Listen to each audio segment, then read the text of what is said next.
President Bola Tinubu was one of the leaders invited to attend the 18th edition of the G20 summit held in New Delhi, India, though Nigeria is not a member of the global body. While the body admitted the African Union as a permanent member, it afforded President Tinubu an opportunity to meet global leaders and fish for foreign direct investment. On the sidelines of the summit, the president participated in two critical meetings: the Nigeria-India Presidential Roundtable and the Nigeria-India Business Conference.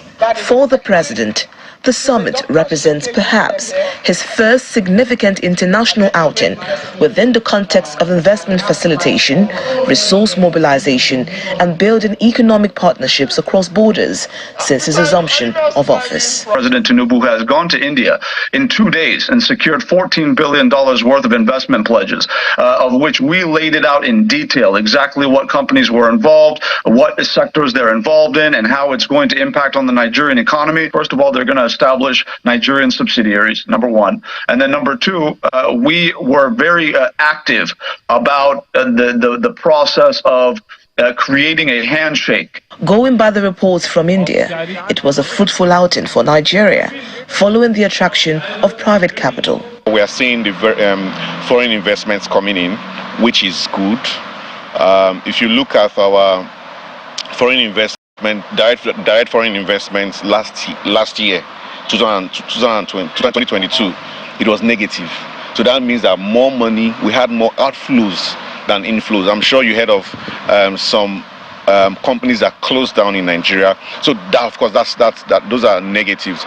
But now we want to get positive. We want to see how foreign direct investments would be contributing to the development, to the GDP generally. What happens on the margin is what is usually most beneficial to the countries, because that's where you meet the key players. And look, President Bola Tinubu has met this player. These are people who can take decisions on the spot. Those people who have been looking forward to cutting out away all protocol and middlemen, and they want to talk directly to the president of the country. Beyond these meetings, experts want the government to do more to sustain the flow of foreign private equity into the country. You have 2 million small and medium scale enterprise. You give them a tax holiday. They are able to recruit 2 to 3 persons. That is additional 4 or 6 million Nigerians getting out of poverty because of their earning living wage. So it has to be, the environment has to be conducive. This is a time to stop wastage. This is time to begin to develop ourselves, to add value. Enough of sending raw materials. The Indian trip is one of the many that the president will be having over the course of his tenure. And if the outcome of the Indian trip is anything to go by, Nigerians may look forward to a more promising engagement by the Tinubu administration with the international community.